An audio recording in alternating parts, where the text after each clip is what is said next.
नमस्कार दोस्तों, आज का जो हमारा विषय है वो है कौन सा मंत्र सबसे शक्तिशाली है, किस मंत्र से मिलती है आपको शक्ति। क्योंकि आप कई तरह के जो मंत्रों को जप करते हैं, उन मंत्रों को जप करने से आपको लिए कौन सा बेस्ट है जिससे आपको वो शक्ति मिलेगी। तो वो कैसे जाने, कैसे आपको किस शक्ति से आपने शुरू करना है, तो ये सब जानते हैं। तो आप सभी का हम स्वागत करते हैं अपने चैनल में आत्मा से परमात्मा का सफ़र। तो पहले तो जान ले, जब भी साधक ध्यान करता है तो शुरू से जब वो शुरू करता है ध्यान के लिए तो कोई ना कोई नाम जप या कोई मंत्र का जप करता है। तो जब वो जप करता है तो उसे कभी कभी पता नहीं होता किसका जाप करे।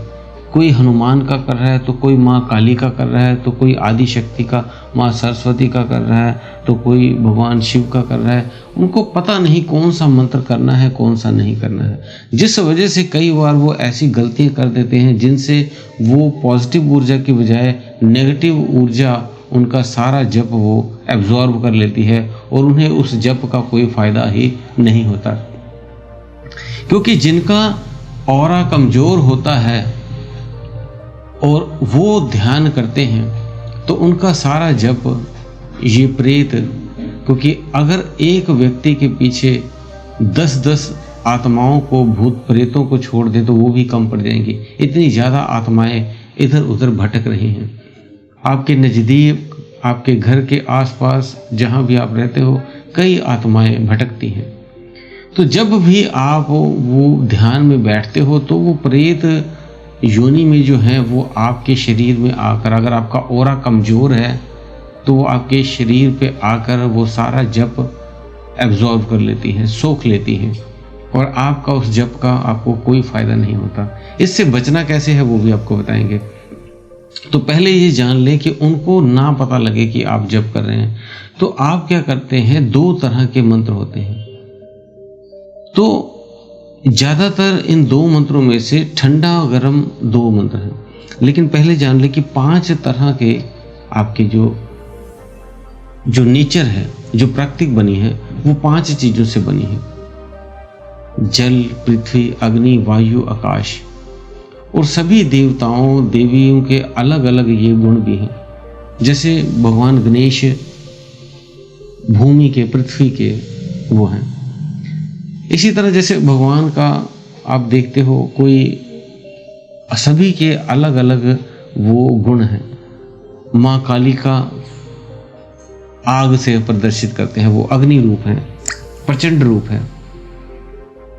और शिव जो है वो शांत हैं, वो शीतल हैं। तो इसलिए जब भी कोई साधक अपनी जर्नी शुरू करता है तो सबसे पहले वो जो जाप शुरू करे वो ओम से शुरू करे या ओम नमः शिवाय से शुरू करे। क्योंकि पहले वो ठंडा मंत्र करे, क्योंकि जब वो उग्र मंत्र करता है, गर्म मंत्र करता है तो नेगेटिव एनर्जियों को तुरंत पता लग जाता है, तो वो आके आपके शरीर में बैठ के जप को सोख लेती है।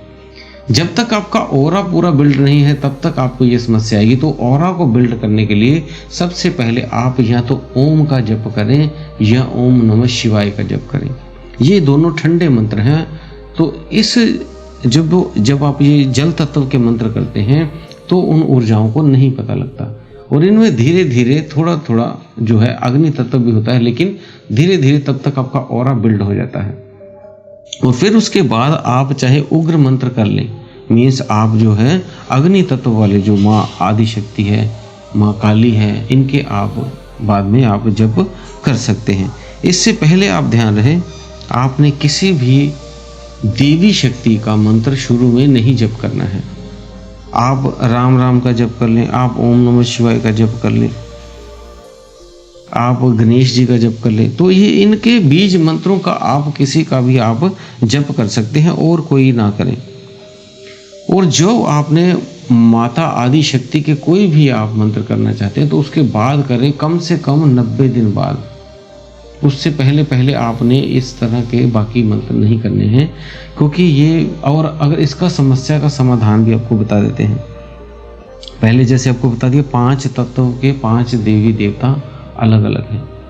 तो आपने कौन सा पहले सबसे जल तत्व वाले देवी देवताओं के मंत्रों का जप करना है। देवियों के, सिर्फ देवताओं के करें। देवी जो माँ शक्ति, आदि शक्ति के कोई भी मंत्र हैं वो सारे आपने बाद में करने हैं, 90 दिन बाद कम से कम।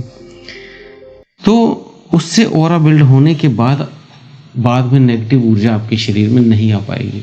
और अगर आपके शरीर में ऑरा बहुत कमजोर है, नेगेटिव ऊर्जा आ जा रही है, तो उसका निवारण भी आपको बता देते हैं। आपने एक थाली ले लेनी है, उसमें आपने एक थाली में 1 चम्मच नमक डाल लें और पानी डाल लें। अब आप चाहे उसमें पैर रखकर खड़े हो जाइए उसमें और नाम जप करें खड़े होकर, जब आप बैठ के करना चाहें बैठ के करें और हाथ उसमें पानी में डाल दें जो अपने थाली में नमक डाला है। अब जैसे आप ध्यान करना चाहते हो तो ध्यान कर लें थाली रख के, उसमें आपने जो भी मंत्र का जप करना है, सौम्य मंत्र जो है ओम नमः शिवाय का कर लें, या कोई गुरु मंत्र है वो कर लें, जो भी नाम जप करना चाहें आप वो मंत्र करें। आपके भीतर कोई नेगेटिव ऊर्जा है या आपके आसपास ऊर्जा है, आपका जो ऑरा बिल्ड नहीं हो रहा, तो उसके लिए आपने उसमें हाथ डालकर और वो नाम जप करते रहना है। कम से कम आप 21 मिनट तक करें। ऐसा आपने 1 सप्ताह तक करना है।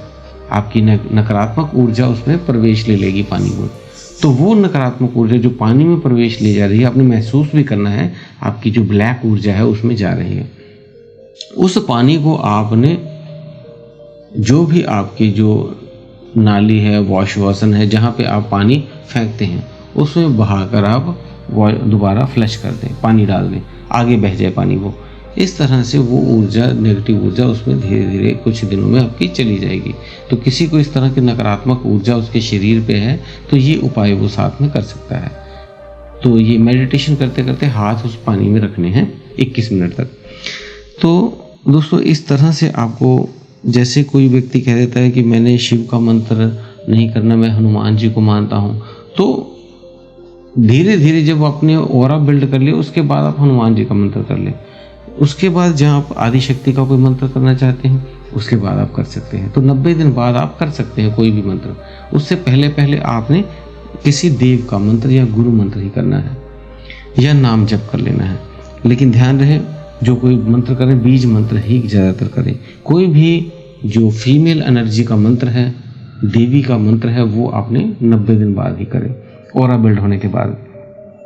तो इस तरह से दोस्तों आपको ये जानकारी हमने आपको दे दी है, कौन सा मंत्र आपको कैसे क्या शक्तिशाली है वो आपको बता दिया।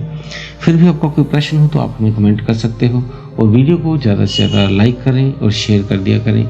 और अगर आप हमारे चैनल पर नए हैं तो चैनल को भी सब्सक्राइब कर लें।